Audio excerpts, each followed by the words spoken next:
ladies and gentlemen, and welcome to another first 15 minutes here on PasticheofSkin. Today, we're checking out Tabletop Racers World Tour. It's one of the free games that came on PlayStation Plus for the month of April 2016, sponsored by Yo Sushi and Juice Recordings. Let's just notice that the branding appears in the beginning of the game before it even gets a proper chance to start. So let's take a look at the vehicle selection that you have. You did just see a sneaky reference to Breaking Bad with the Breaking Winnebago. And I'm going to choose the pickup truck instead because it's got the right stats, the way I like to drive. It's kind of like a decent acceleration, reasonable handling, crappy top speed. But, I mean, if you can get up to your top speed, you're generally going to be keeping a track of people, except for whenever like, they turbo boost past you or whatever. So, let's take a quick look at some of the car races that we do have available to us. We've got Cult Classics and the Sparkplug Trophy. Right. So, this really feels to me like, does anyone else remember Revolt or any of the games on the Dreamcast? This game style has a long lineage from back in the day. I mean, RC ProAM on the NES was my jam. You give me some rockets, you give me a track to move around. That's what I want to see. I mean, I expect arcadey racing in the vein of MicroMachines or Revolt. Like, it's tabletop racing, so all this stuff's going to be oversized. Like, we've all played a game like this at some point over the generations and years that we've all been playing games. And I fucking love these games, man. They're a really good, fun little racer. Admittedly, I'm more used to the couch co-op-y kind of ones. And, MicroMachines V3, I think, on the PlayStation kind of hit a zenith with these games, even though it completely disrupted the style of game that MicroMachines were doing at the time, to switch into the 3D rather than actually having that top-down kind of competitive angle that you had. But the worlds that appear from that, like we're driving around remote-controlled cars, Revolt did it amazingly on the Dreamcast as well, and I enjoyed the hell out of it. It's a game well worth checking out if you haven't actually ever gone back to play some of the older games. I'm pretty sure Revolt got relisted on a couple of different consoles, but I know it was definitely a Dreamcast exclusive at the time. But it's one well worth playing. It almost looks identical to this, even though it's like what 15 years old now. Oh god, no, it can't be that old, is it? Nah, it must be like 10 or 12 just. Ooh, it's good to get back a couple of extra years. Obviously, came first.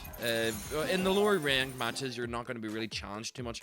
So what you want to take a look at is something that's a little bit more challenging. Kind of like these special events appear to be promoted events. I remember back in the day, I keep mentioning Dreamcast in this video because back whenever Sonic Adventure came out, they had like a branded special event that was related to something. I can't remember. I think it might have been shoes or whatever Sonic, the shoes Sonic was wearing, the Heelys or whatever they were.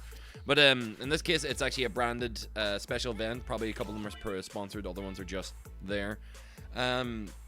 These will give you a much stronger challenge. They're much more advanced, and they'll probably change over time as the game continues to be out. You'll find the tournaments or the trophy races a bit easy to start off with, but you'll use that opportunity to actually kind of like really get into get to see how hard it can be. So a special thing about this event is that your vehicle takes damage whenever it collides with other vehicles, and you only take so much before your car will completely shut down. So it kind of feels like almost like a destruction derby / road race kind of gameplay, which is pretty cool, and I like that idea. That essentially your little battery operated car is about to smoke and blow up. As you can see, I'm a little bit behind. Barely making it to the end of the line. But I'm being an abject failure in this particular run, but you can get an idea to see how difficult it can be on the higher level gameplay, because I'm obviously playing with the most basic car I could get against special event cars. Oh, I'm about to get knocked out. I hate beeping noises whenever you're actually playing games. It just feels so threatening. So, what am I going to do whenever you actually find yourself in a vehicle that can't compete? Well, even though I haven't completed most of the tournament events in this, you can go out and grab upgrades to your vehicle. So let's go and have a wee look at that, should we? The upgrade pass is essentially simple enough. You earn money and you spend that on your vehicles. So pretty much all you're going to do is just pump up your top speed, pump up your acceleration, pump up your handling, pump up your armor, and then make a little tweak and change your wheels. The wheels actually aren't just cosmetic though. As you can see here, I just decided to just pump everything and fill it up because that's gonna make it into a bonus. But the wheels actually do have effect on your grip and your sliding. So like on a vehicle like the truck, you don't want to go with drift tires. I mean, obviously you don't want, because the truck's never going to drift correctly. So do you know what we're going to do? We're going to actually go and put it on the drift tires. I think that's actually probably the better idea. Yeah? Yeah, would you agree? Let's have some fun with it. I love the peace and love ones, but the drift ones are going to be interesting to see what they look like on a track with a vehicle that obviously is not made for them. So you can absolutely ruin your car feasibility-wise. You need to switch it to a better set of wheels otherwise, because you're not going to win competitively. But let's have a little bit of fun with it on this little test track on one of the lower level ones. Oh, yep. Oh, I just noticed that there's actually a British flag on the back of the ship. Whatever. I'm assuming this is actually, I don't know anything about the dev company that put this game together. I really hope that they're actually born out of the old MicroMachines team or something, because it does have such a feel for that old MicroMachines V3 or Revolt kind of era of game. Keep boosting. It's the only way I can fix my turning circle, because those drift tires are absolute garbage. So guys, what do you think? What do you think of Tabletop Racers World Tour?